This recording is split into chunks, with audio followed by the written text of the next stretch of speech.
The Postmaster by Rabindranath Tagore 1891. The postmaster first took up his duties in the village of Ullaipur. Though the village was a small one, there was an indigo factory nearby, and the proprietor, an Englishman, had managed to get a post office established. Our postmaster belonged to Calcutta. He felt like a fish out of water in this remote village. His office and living room were in a dark thatched shed, not far from a green, slimy pond, surrounded on all sides by a dense growth. The men employed in the indigo factory had no leisure, moreover, they were hardly desirable companions for decent folk.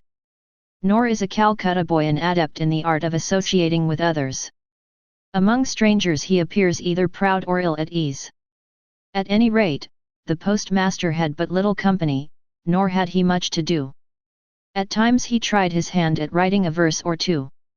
That the movement of the leaves and the clouds of the sky were enough to fill life with joy, such were the sentiments to which he sought to give expression. But God knows that the poor fellow would have felt it as the gift of a new life, if some genie of the Arabian Nights had in one night swept away the trees, leaves and all, and replaced them with a macadamist road, hiding the clouds from view with rows of tall houses. The postmaster's salary was small.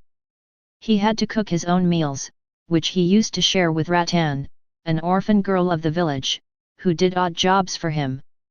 When in the evening the smoke began to curl up from the village cowsheds, note, smoky fires are lit in the cowsheds to drive off mosquitoes, and the cicadas chirped in every bush, when the fakirs of the Baal sect sang their shrill songs in their daily meeting place, when any poet, who had attempted to watch the movement of the leaves in the dense bamboo thickets, would have felt a ghostly shiver run down his back, the postmaster would light his little lamp, and call out Ratan.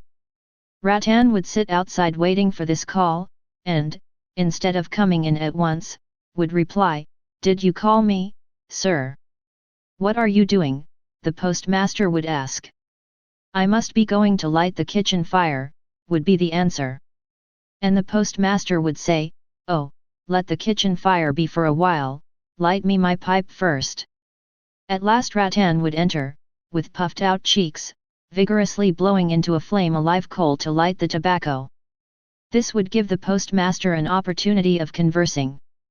"Well, Ratan," perhaps he would begin, "do you remember anything of your mother?" That was a fertile subject. Ratan partly remembered, and partly didn't. Her father had been fonder of her than her mother, him she recollected more vividly. He used to come home in the evening after his work, and one or two evenings stood out more clearly than others, like pictures in her memory.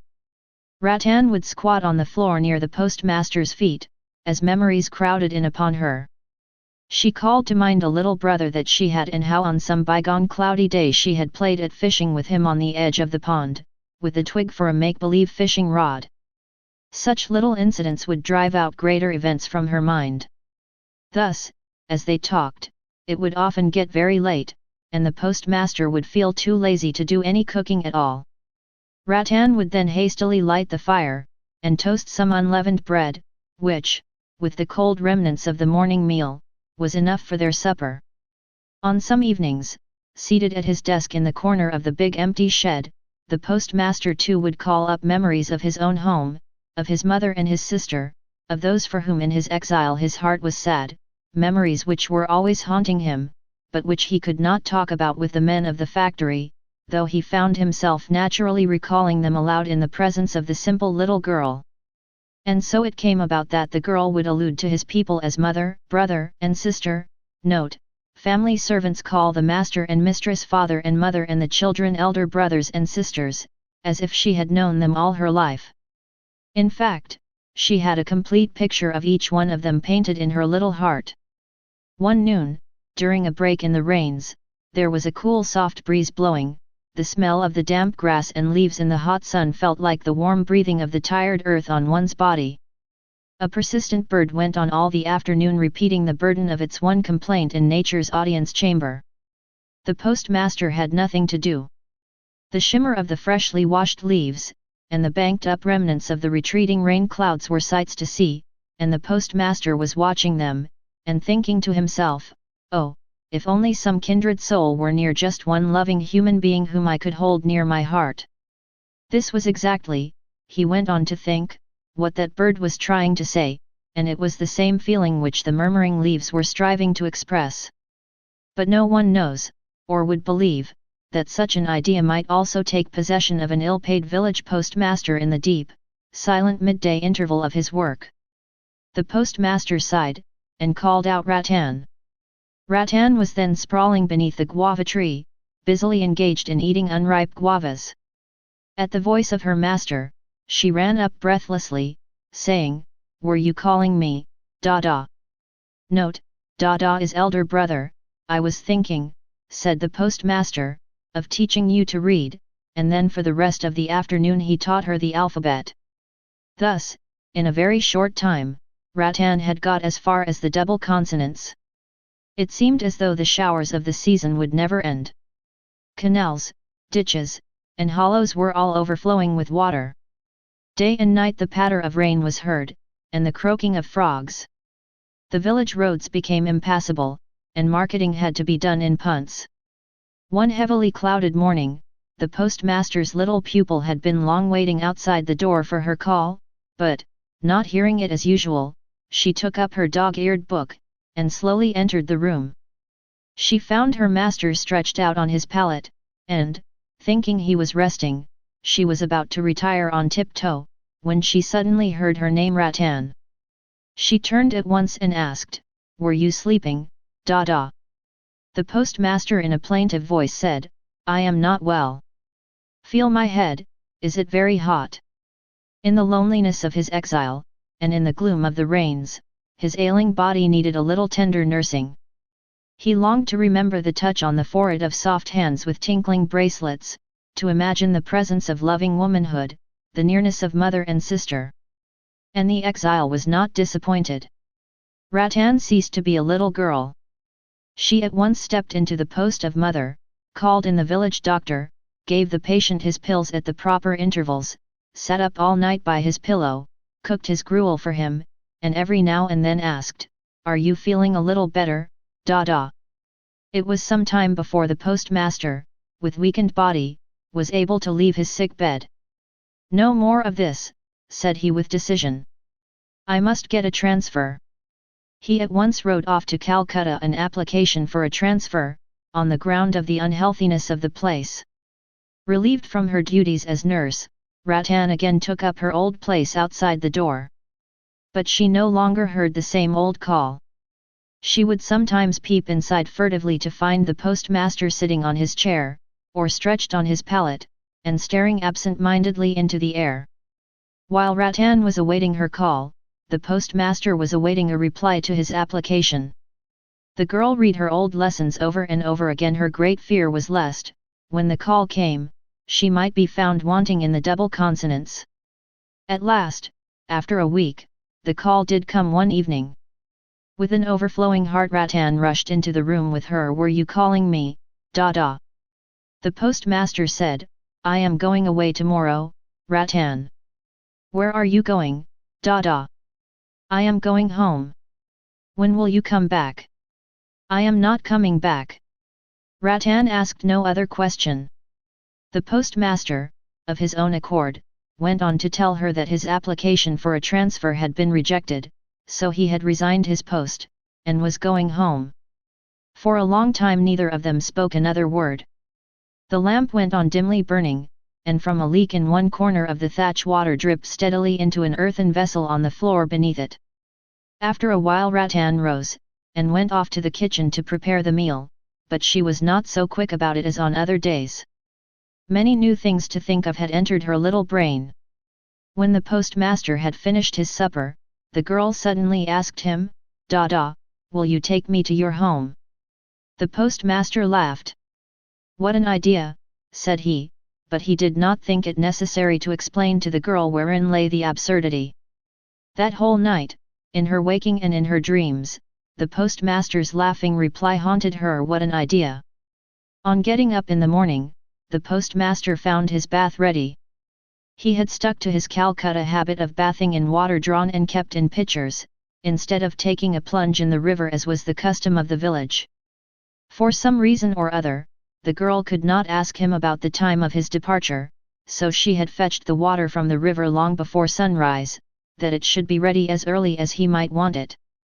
After the bath came a call for Rattan. She entered noiselessly, and looked silently into her master's face for orders. The master said, "You need not be anxious about my going away, Rattan, I shall tell my successor to look after you."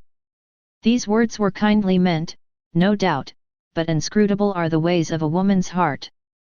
Rattan had borne many a scolding from her master without complaint, but these kind words she could not bear. She burst out weeping, and said, "No, no, you need not tell anybody anything at all about me, I don't want to stay on here." The postmaster was dumbfounded. He had never seen Rattan like this before. The new incumbent duly arrived, and the postmaster, having given over charge, prepared to depart.